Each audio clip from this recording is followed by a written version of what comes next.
I think he was the pale-faced one, wasn't he? And he might be the pharmacist. It'd be cool if he was. That way we can still get like poisons and shit. Anyway, the page leads me to Prince Nazargy's room, where she unlocks the door and holds it open for me to slip quietly inside. Then, her purpose served, she leaves me to my task. There tends to be a certain similarity to these guest quarters. After all, there is no way to know who might be residing within them at any time. The colours and furnishings may vary, but at their core, these rooms are not so different from the ones that Oscar and I share. No sign of Nazargy or his valet, nor of the princess, nor of... not in the front room at least. The doors to the bedchamber beyond are closed, and that is where the danger lies. Very simple, you'd give a quiet tap on the door, run into the wardrobe. I'm not sure that would work. I mean, this is an evil prince we're dealing with. That page mentioned a collection of small bottles which the chambermaid suspected of bearing poisons. In keeping me with Nazargy's sinister reputation, no one trusts a pharmacist, and for good reason. I just assumed that was another word for pharmacist. It must be something close. Still, if assassin... You know, I know perfectly well someone's just going to go to Google and then put in the comments, I know what a pharmacist is! I can see it already! Save yourself! You don't need to do it! Right, still, if assassination were his intention, it would be foolish to display his tools so openly.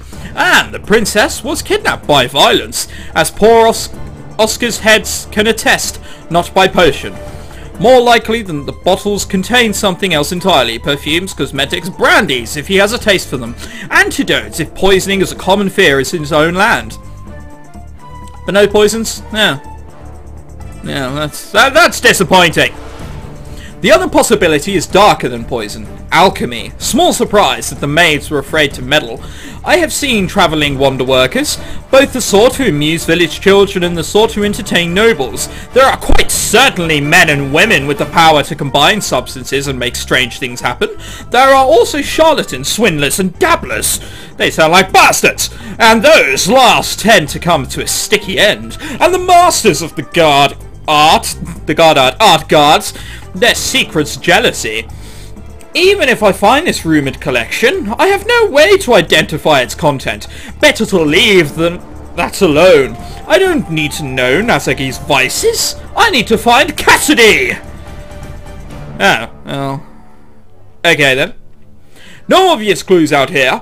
Everything is perfectly clean and organised, just as it would have been when the entourage from the Asineth arrived. Not everyone is naturally untidy as Oscar. I ease along the wall towards the bedchamber door, silent as a fish.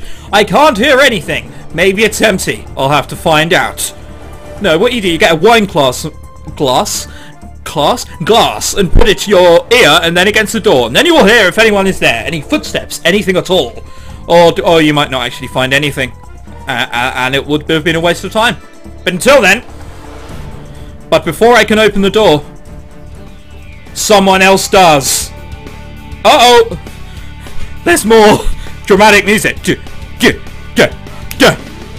Alright, I thought the whole cast of like Glee were about to pop up to stop singing.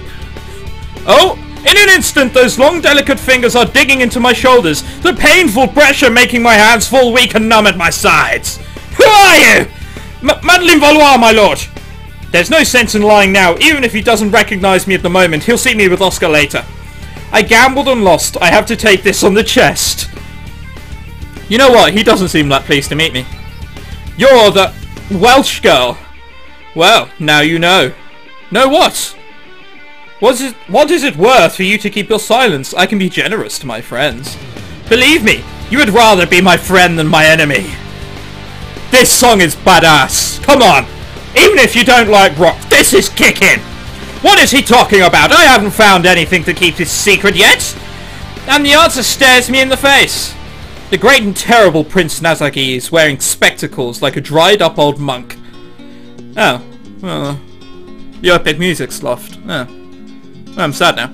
It would be worth laughing over if the situation weren't so dire. My lord, that's not why I'm here. I have no intention to spread gossip about your impairment. It's beneath my dignity. Indeed, then, why are you here? He just passes it on that easily. It's like you've broken into my room! You bastard! How much do you want? Oh, nothing, really. Oh, huh. That's gay. What do you want? Sit down, have some fucking tea whilst we're at it. If you'll let go of me, I'll tell you. Still sullen, he gives a final rolling squeeze to my shoulders and then releases his grip. Feeling rushes back along my arms, the tingling even more unpleasant than the loss of sensation preceding it. Still, it is only pain. If absolutely necessary, I could fight back. Now, I doubt his silks could stop a blade. Wow, what a bitch. But what good would that do? I'm no assassin. I came here to investigate. I'm searching for Prince Cassidy. He laughs. Unless your eyes are worse than mine, I should be able to tell you that I am not she. May I view your bedchamber? He steps aside, bowing his head to me in mockery. Slap him whilst you go past. Go on, give him a fucking slap. Though it may bring me shame for a woman's gaze to fall upon my most private possessions, I will not prevent you. I shake the last remnants of weakness from my hands and look past him into the inner rooms. There is no one in evidence, neither servant nor princess. I hear no hidden captive's muffled cries. Dolores' gossip holds true. A three-tiered rack of bottles stand atop a wooden table. None have labels that I can read from at this distance. Many have no labels at all. Different colours, different shapes, some stoppered with crystal, others with cloth and string. There are undoubtedly secrets hidden here, but I cannot bring myself to tear apart his room while he watches. My purpose expended, I step away from the doors. Oh, that really was fucking anticlimactic. I was hoping some sort of massive battle scene! Not that. As per usual, regular viewers, if you do hear me going quiet, it's because I'm taking a drink. Must apologise for that, but otherwise my voice swells up into some horrible nastiness. You thought I had her? I thought that these rooms were somewhere the guards were ordered not to search, and someone ought to. Someone already has. What do you mean? I'll answer your question if you answer mine. How did you get in here? A simple enough question to answer, if I choose not to keep Dolores' secret. Tell him, don't tell him. Is it worth finding out who told him? I don't think... Nah, because otherwise Dolores has keys to other places. She will find out if I tell him. She will find out. She can be listening through the fucking walls. I know what these games are like. And I don't think it's worth telling him for something as insignificant as that, as it is the accessibility to get into other people's rooms. So we're not going to tell him. Dolores risked her position to help me. I won't betray her now. That's a secret, my lord. I keep my secrets and yours. Yes, of course. How could I doubt the honour of a thief who creeps into men's bedchambers in the night? That is actually the work of a rapist, and unfortunately I have been found out. I am looking for the princess. So you say, now. But if you had found my rooms empty or myself asleep, how can I know what you might have intended? Perhaps your prince feels he has too many rivals. Oscar, order an assassination. He doesn't have a wicked bone in his body. Your implication says more about you than it does about me. As the word leaves my lips, I realise that they may hold an unexpected truth. Oh dear. After all, if he is a pharmacist, and came upon Oscar in secret with his poison in his hand, I see you have just enough wit to be dangerous. Well, I don't think you and I have anything more to say to one another, do we? Good night, Mrs. Valois. Or Valoise. One day I'll find out. Very well, I'm leaving. Oh. Well, we found nothing out, is the short answer to that, and I'm disappointed. I thought we were going to find something. I thought we were going to bring down the earth and do lots of smiting. You know, smiting always seems like a cool idea. What? I must do more smiting. The next person I get into a battle with like that, he shall be smited. Anyway, he's a clever fellow, undoubtedly embroiled in schemes and not to be trusted. He may well think the same thing about me. He is obviously trained in the fabled Asinithian pressure-pointed techniques. That's what he used to disable me.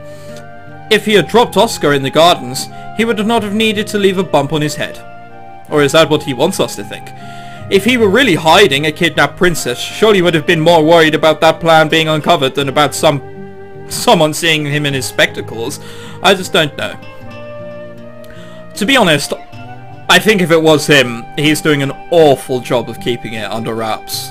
or is the most cool man ever, and someone I'd like to go and play poker with sometime. Oh dear. Right, once more I slip into the hidden halls.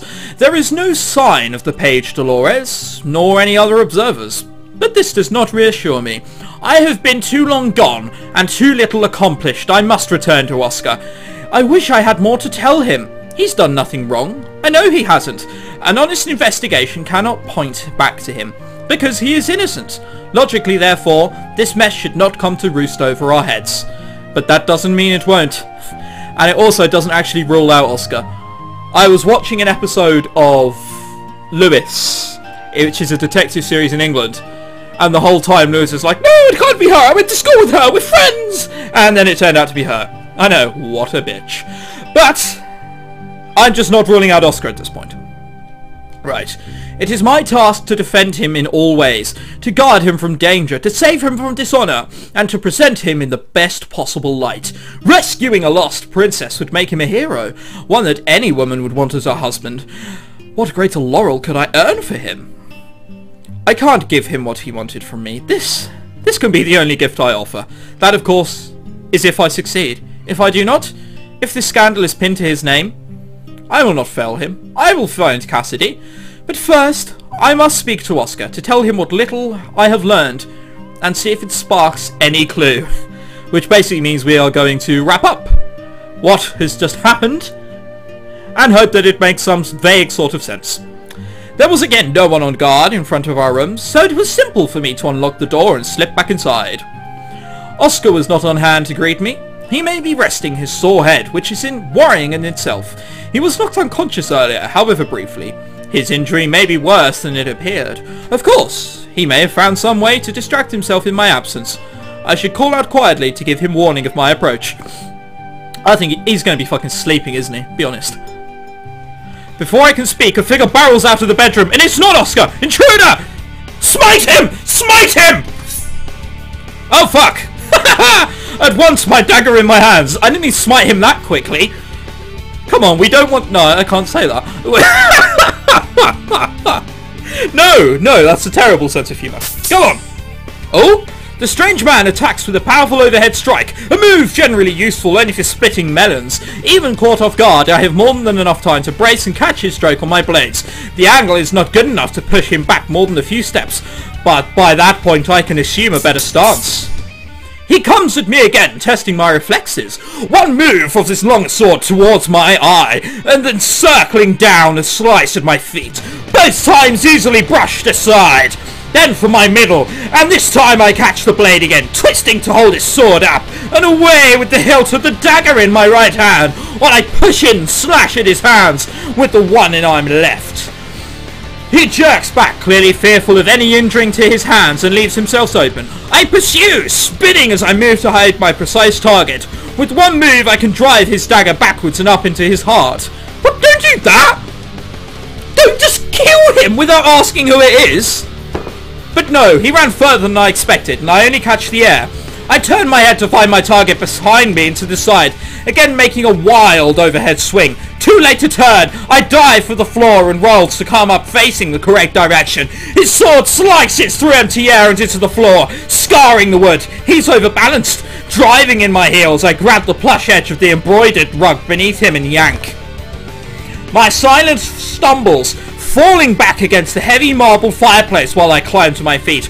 Looks like the impact left a bruise, though nowhere near enough to put him out of a fight. He has reach and strength, but not so much skill, I think. Time to take the offensive. Come on, let's go at him! Let's smite him some more! Smite him!